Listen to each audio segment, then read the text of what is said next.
Hi నమస్తే. సోమనాథ జ్యోతిర్లింగం గురించి మనం తెలుసుకుందాం. శివుడికి ఎంతో ప్రత్యేకమైన లింగాకారాలలో మొదటి జ్యోతిర్లింగం సోమనాథ జ్యోతిర్లింగం. సోముడు అంటే చంద్రుడు. చంద్రుడు ప్రతిష్ఠించిన కారణంగా సోమనాథుడిగా మనం కొలుస్తాం. ఈ ఆలయం గుజరాత్లోని ప్రభాసపట్నంలో సోమనాథ ఆలయం కొలువై ఉంది. త్రివేణి సంగమానికి దగ్గరలో ఉన్న ఈ ఆలయం దర్శించుకోవడం ఎన్నో జన్మల పుణ్యఫలమని మనం భావిస్తాం. ఈ ఆలయం కేవలం జ్యోతిర్లింగ క్షేత్రంగానే కాదు, రకరకాల మిస్టరీలు కలిగి ఉంది. ఈ ఆలయం వెనుక దాగి ఉన్న విషయాలు మనల్ని ఆశ్చర్యానికి గురి చేస్తాయి. కొంతమంది ఆక్రమణదారులతో సుమారు 6-7 సార్లు ధ్వంసం చేయాలని చూశారు. 11వ శతాబ్దం వరకు ఈ క్షేత్రం కలకలలాడుతూ ఉండేదట. కాలక్రమంలో అనేక సార్లు విధ్వంసాలకు పునర్నిర్మాణాలకు గురైన జ్యోతిర్లింగ ధామం ఈ సోమనాథ క్షేత్రం. 18వ శతాబ్దం నాటికి నామమంత్రపు శిథిలాలయంగా మిగిలింది.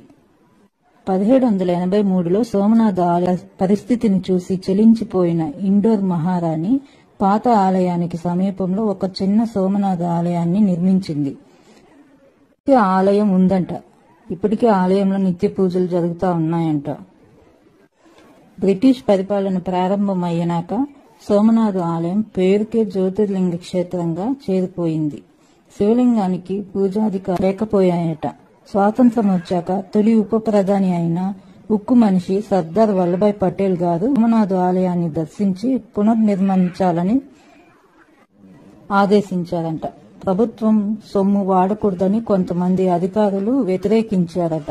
మహాత్మా గాంధీ గారు సలహా మేరకు ప్రజలను విరాళాలు సేకరించి ఆలయ నిర్మాణాన్ని ప్రారంభించారట.